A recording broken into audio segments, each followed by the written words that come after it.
אשכוחי ירושלים תשכח ותשכח תשכח ימין. Suivi Masechet Brachot, Daf Tetzen Amud Bet, la Mishnah. Rahatz Laila Harishon Shemeta Ishto. Rabban Gamliel, sa femme est décédée en journée, elle a été enterrée. La nuit d'après, il s'est lavé. Et Amrulot Talmidav, le Matanu Rabbenu Sheavel Asur Lerchot. Mais tu vois que toi, tu nous as enseigné qu'un endeuillé n'a pas le droit de se laver. Alors il leur a répondu, Amar Lahem, il leur a répondu, Eni Kisha Ben Adam, vous avez raison, ce que je vous enseignez c'est juste, mais moi j'ai une tolérance, Itztenis Ani, qu'est-ce que ça veut dire? En fait, il y a une marloquette, parce qu'il faut savoir qu'il y a le din, il y a ce qu'on appelle Onen, et il y a Avel. Onen, c'est quand une personne est décédée, les proches, jusqu'à qu'elles soient enterrées, ont le din de Onen, qui est un din assez complexe par rapport à certains halachot, qu'ils ne font rien du tout, les Onenim. Et après, une fois que la personne est enterrée, il y a la Avelut. Maintenant, il faut savoir que la Aninut, c'est Minatora, et le premier jour de Avelut, c'est aussi Minatora. Et donc, on l'apprend, et c'est marqué Lo Achati Be'oni. Dans le Parashat Kitavo, celui qui emmenait les Bikurim, il disait Lo achalti be'oni, je n'ai pas mangé quand j'étais onen. Donc, c'est de là, on voit que le mot, la aninut est minatora.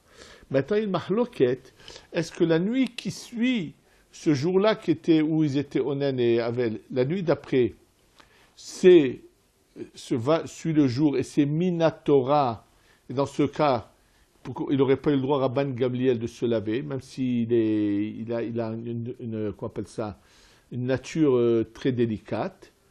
Ou bien, si c'est seulement Midera Banan, alors, si c'est seulement Midera Banan, les Chachamim, des fois, des décrets qu'ils n'ont pas fait sur les gens qu'on pourrait considérer comme malades. C'est-à-dire que Rabban Gamliel, s'il ne se lave pas, il serait malade de cette situation. Donc, c'est pour ça qu'il leur dit, là, la que je vous enseignais est juste, mais lui, c'est la nuit d'après, c'est-à-dire c'est pas le jour même, où c'est en disant, même si c'est le matin, elle est morte, et ils l'ont enterrée 1 heure après, toute la journée, il ne s'est pas lavé, mais le soir, il s'est lavé. D'ailleurs, c'est ce que Rashi, la Gemara va le dire, on va le voir tout de suite dans la Gemara, après. Donc, c'est ça ce qui est marqué ici. C'est une première chose, on est en train de ramener toutes les choses particulières qui concernaient Rabban Gamliel. Ou Shemet Tavi Abdo, lorsque son Eved, alors de quoi s'agit-il? Eved, il s'agit en fait qu'est-ce que c'était à l'époque de la Gemara?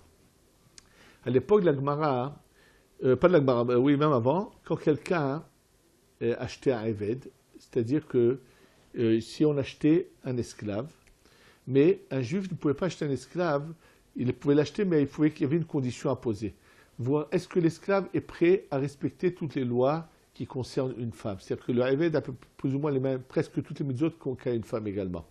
Alors, si le Eved acceptait de respecter donc le Shabbat, toutes les lois qui concernent, alors bien sûr, son maître lui fait la mila et le fait recevoir. Donc, c'est une sorte de conversion, mais il est Eved quand même. Et le jour, si un jour son maître le libère en lui faisant un get shihrur, il devient complètement juif. Et c'est d'ailleurs c'est une des possibilités qui existent encore de nos jours pour quelqu'un qui, nous, découvre qu'il est mamzer. Et donc, si maintenant il est mamzer, il peut se marier apparemment qu'avec une mamzeret. Mais il se marie avec une mamzeret, il faut qu'il la trouve. Puis il y aurait un problème, c'est que les enfants vont être des mamzerim. Quelle serait la solution pour quelqu'un qui se découvre mamzer et qui voudrait avoir des enfants mais qui ne sont pas mamzerim? Il faudrait qu'il aille dans les pays où existent encore ces lois de Eved qui se vendent. Je sais qu'en Mauritanie, je pense, ou dans le sud du Marocain, il y a des régions où ces choses-là existent encore, où on achète encore, on vend des avadim.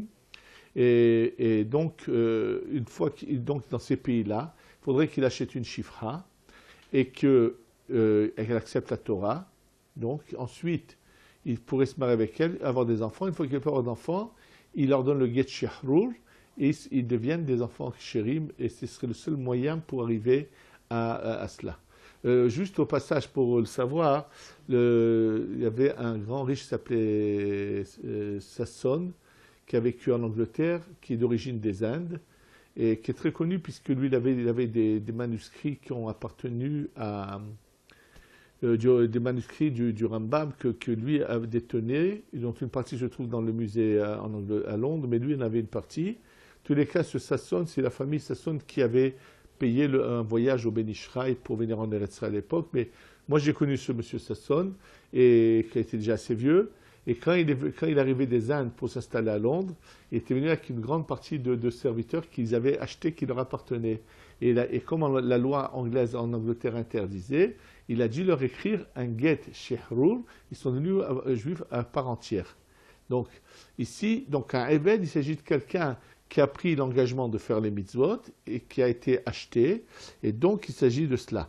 Maintenant, on va voir que normalement, un Eved, on a de quelqu'un qui avait un Eved et que son Eved est décédé, on ne va pas lui faire des condoléances funèbres comme si c'était quelqu'un du peuple d'Israël.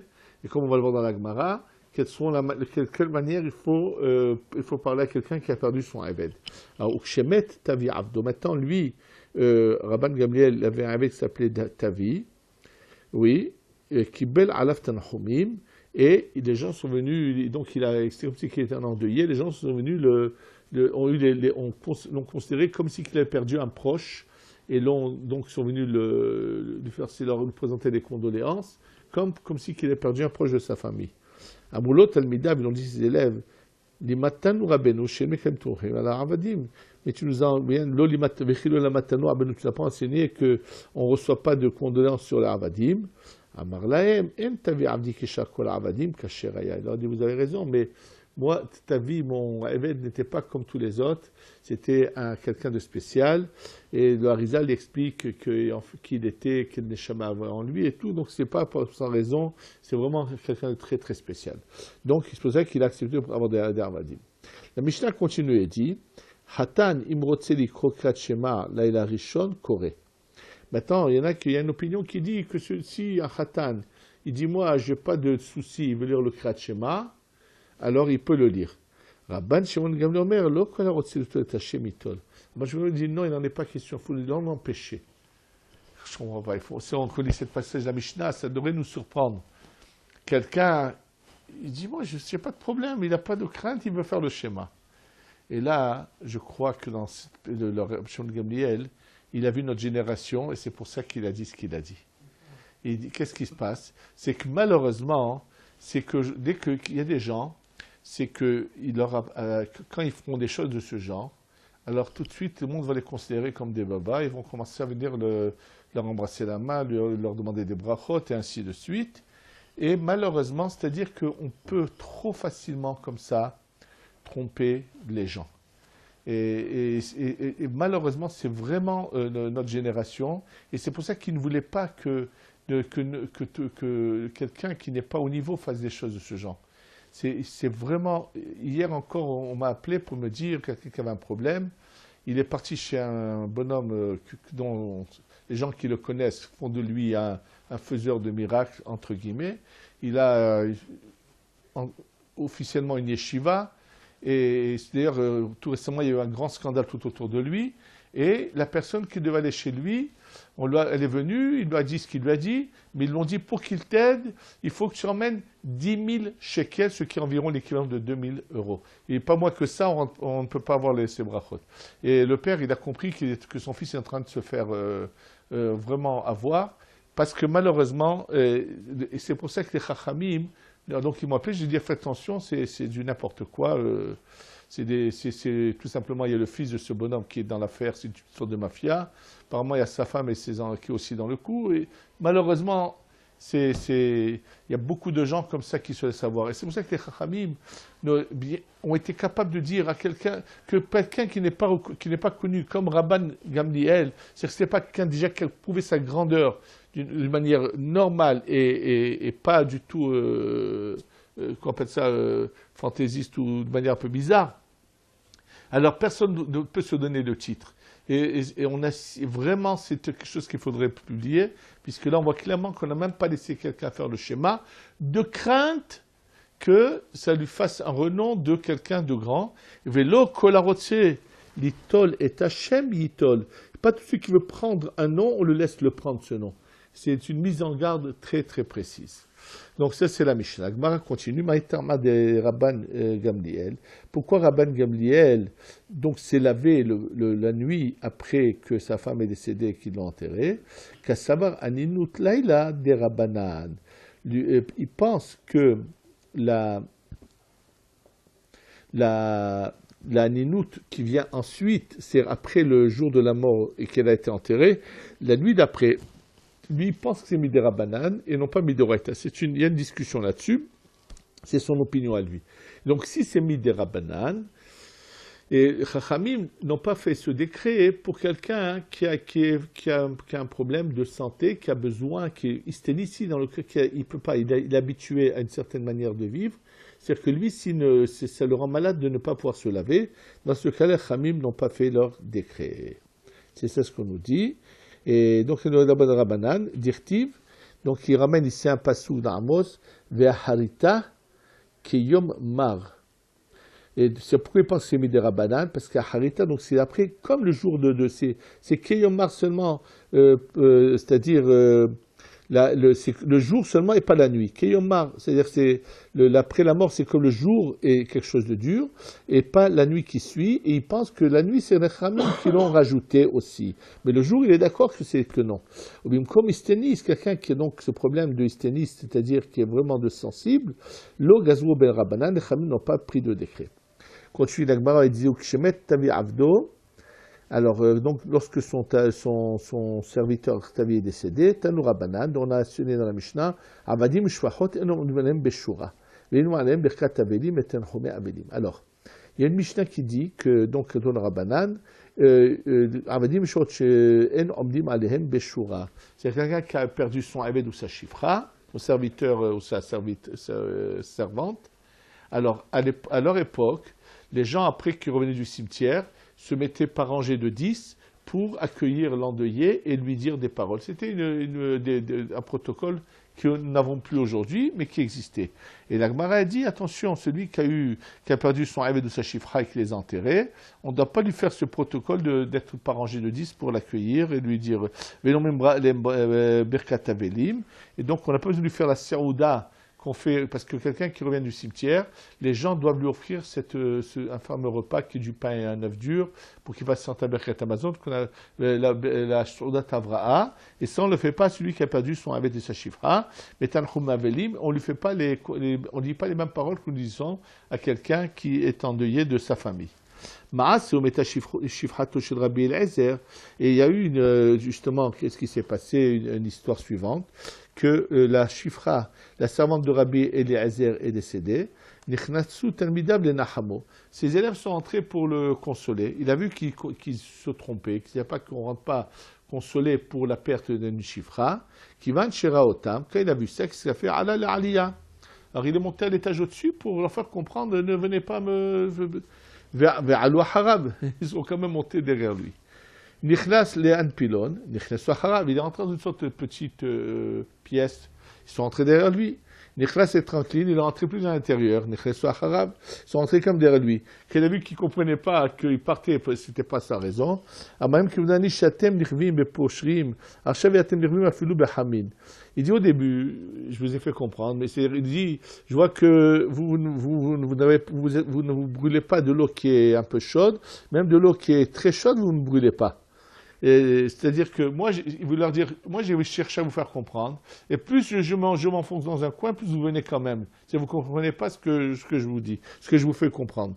L'okashiniti lachem, je pense, si j'enseignais comme ça, avadim ushvachot, en omdim alem beshura, venomim alem berkat avelim, venotan chum avelim. Je pense que les serviteurs et les servantes, on ne fait pas ce protocole de 10 personnes après l'enterrement, et on n'offre pas la saouda au Avelim, et on ne va pas les consoler comme on console des endeuillés. Et la Mamrim Alehem, qu'est-ce qu'on dit sur eux? On doit dire, comme ce qu'on dit à quelqu'un qui a perdu son bœuf ou son âne, qui sont morts, que Dieu te remplace de ta perte, Car omrim lo al abdo ba'al shifchato, c'est la même chose qu'on doit dire pour son serviteur, sa servante, amakom le'imale lecha hisoncha, que Dieu te remplace ta perte, mais pas plus. Tania Idach, on a entendu une autre braïta, Avadim Shvachot en maspidim otam, les Avadim Shvachot, on ne dit pas d'éloges funèbres sur eux. Rabbi Yossé Omer, im eved kasher, hu omrim alav, hoi ishtov veneman venene migi'o.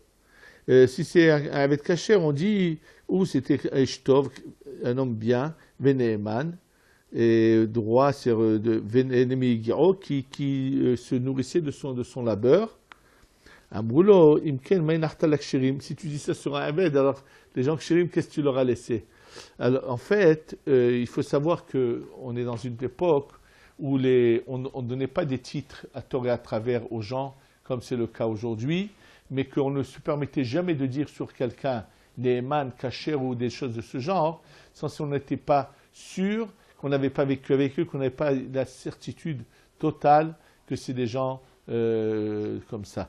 Sinon, mais c'est tout à fait l'inverse de notre génération où les gens se sont très généreux dans comment on appelle ça, les titres qu'ils veulent distribuer aux gens qu'ils veulent considérer. Mais je pense que, comme je l'ai une fois entendu, du Rosh Shiva de la Shiva Nezera Torah, qui est une Shiva chassidite, et un jour le Rosh Shiva, j'étais assis dans une simcha ensemble, il m'a dit, moi, je suis un chassid du Beth Israël Megour. Rabbi Israël de Gour, c'est malheureusement ce admour qui a perdu sa femme et ses enfants dans la Shoah, qui n'a plus d'enfants après malheureusement, qui a donc et qui a été très marqué et qui s'est toute sa vie travaillé sur cette droiture. C'est vrai qu'il avait un côté un peu extrémiste dans certaines choses, mais la droiture, c'était pour lui quelque chose de très très important.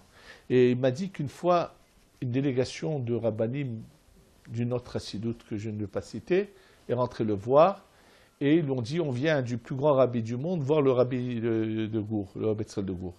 Il les a regardés, il leur a dit dans ce cas-là vous n'avez pas besoin de venir chez moi, vous venez du plus grand rabbi du monde, eh ben repartez où vous venez, d'où vous venez, que vous voulez me faire chez moi. Non, ils ont voulu s'expliquer, il leur a dit, alors il a voulu leur montrer pourquoi il leur a dit ça. En fait, il leur a dit vous ne considérez pas que vous êtes en train de considérer que votre rabbi c'est le plus grand. Vous êtes en train de dire que vous appartenez au plus grand. C'est-à-dire qu'en fait, aujourd'hui, quand les gens donnent des titres et racontent des histoires sur leur rave ou sur leur rabbi ou sur leur chacham, comme vous voulez, c'est pas important. C'est-à-dire que moi, j'appartiens au plus grand. C'est en fait un orgueil camouflé là derrière tout cela. Et c'est pour ça que ici, la Gemara veut nous enseigner qu'on ne doit jamais prononcer. Quel est l'intérêt? Pourquoi nous donner à tout le monde? Tu sais, mon rave, j'ai vu, mon rave, c'est mon rave. Ça veut dire quoi? C'est-à-dire que tu veux dire que c'est moi. Alors ça, il faut l'éviter. Savoir que ça, c'est une chose très très importante. J'ai entendu de la bouche de Rav Ben Sion Abba Shaul, quand on allait à son shiur, il ne supportait pas qu'on lui fasse des honneurs. Mais on le voyait souffrir des honneurs. C'était pareil avec Baba Saleh, je peux vous dire qu'il ne supportait pas non plus les honneurs. Et alors un jour, à Ben Sion, il a senti le besoin d'expliquer dans le shiur. Il leur a dit, ça suffit.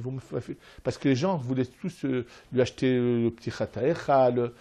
Il ne supportait pas ça. Il leur disait, quoi appelle ça et un jour, un ami à moi, quand il était malheureusement handicapé, qui ne pouvait plus se déplacer seul, et j'ai un ami à moi qui s'appelle le Rav David Korkos, qui le prenait dans sa voiture, m'a raconté que plusieurs fois, quand il venait le prendre de l'Eshat Poratsef pour le ramener chez lui, il m'a dit, quand il montait dans la voiture, il rentrait, il était triste, il lui disait, David, pourquoi on me fait tant de kavod? Qu'est-ce qui va me rester au Gan Eden? Alors pourquoi il disait cela? Il nous a expliqué, il a dit, sachez une chose. Avoir beaucoup d'argent, de l'aisance dans ce monde, ça ne vous enlève aucune part de votre part au Gan Eden, des récompenses des mitzvot et de la Torah et des mitzvot. Mais il y a une chose qui peut vous retirer de votre part au Gan Eden, c'est les honneurs. Il a expliqué que les honneurs, c'est une sensation spirituelle et non pas matérielle. Donc comme c'est une sensation spirituelle, elle retire la récompense spirituelle qu'il y a dans l'autre monde. Et donc, croyez-moi qu'il faut combien se faire répéter et se dire en tête, demander à Kadosh Baruch Hu qu'on n'ait pas d'honneur, qu'on ne cherche pas à avoir. C'est sûr qu'on ne doit pas chercher d'avoir. Mais même que les gens ne cherchent pas à nous en donner, c'est la meilleure chose, et qu'au moins que quelqu'un a travaillé toute sa vie à la Torah au mitzvot, qu'il ne perde pas tout cela parce qu'il a eu des honneurs dans ce monde. Et c'est pour ça que de la Gemara, on voit cette droiture de ne jamais dire un mot de plus qu'il ne faut pas dire. Et à quoi ça sert de vouloir parler des autres personnes et de dire sur eux? Le principal, c'est de se regarder en face et de se dire est-ce que moi je suis en train de servir Hachem ou pas. Et c'est des choses qu'il faut bien se mettre en tête qu'on les étudie, qu'elles nous pénètrent un peu dans le cœur. Amen.